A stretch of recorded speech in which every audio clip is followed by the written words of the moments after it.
How dare you? Pasalamat ka, pinagbibigyan kita. Ang kapal na mukha mo. Nakikita mo ba yan, ha? Namatay na ang nanay ko. Tapos mas gusto mo pang unahin tong papel na to? Alam mo. Pasalamat ka, pinagbibigyan kita, Eden. At pirma mo lang naman ang kailangan ko eh. Pwes, hintayin mo kung kailan ko pipirmahan yan. Dahil mas may dapat akong unahin kesa ang papeles na yan. Lumayas kayo dito! Layas! Ano? Malis na kayo! Pwede ba? Baka hindi ka pa naghuhus ng kamay.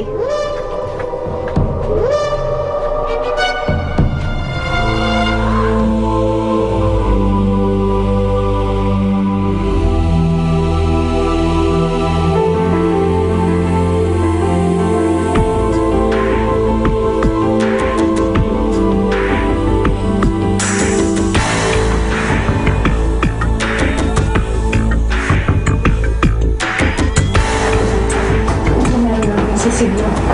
Ano mo gusto mo? Kasalanan mo ito. Kasi yung linis ang krimen eh.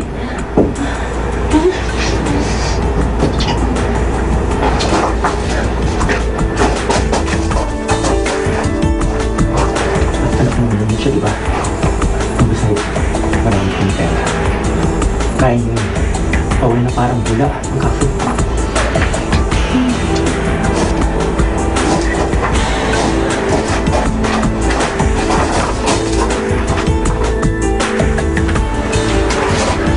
Pwede ba? Saka natin pag-usapan yan. Magtanggal mo tayo ng stress. Habang busy yung asawa, nakakahanap sa Berlante.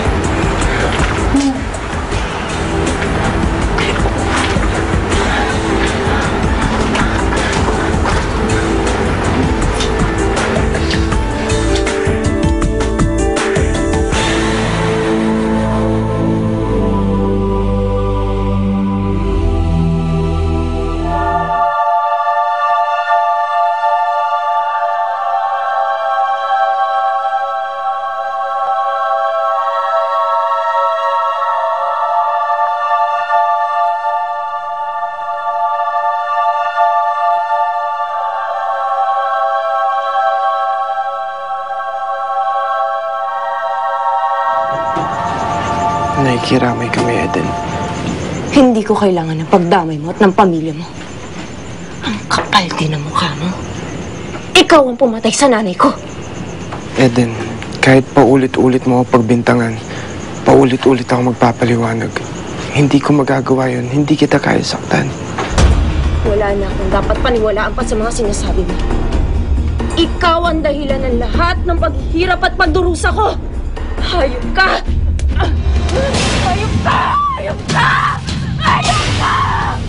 Hayop ka! Walang niya ka! Bakit? Sinasmondo! Chad! Traitor!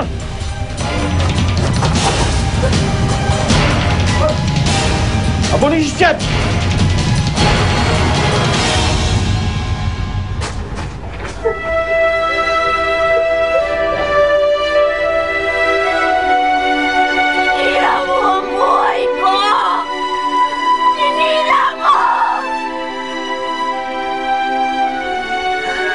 Bakit mo ginawa sa akin to, Sid?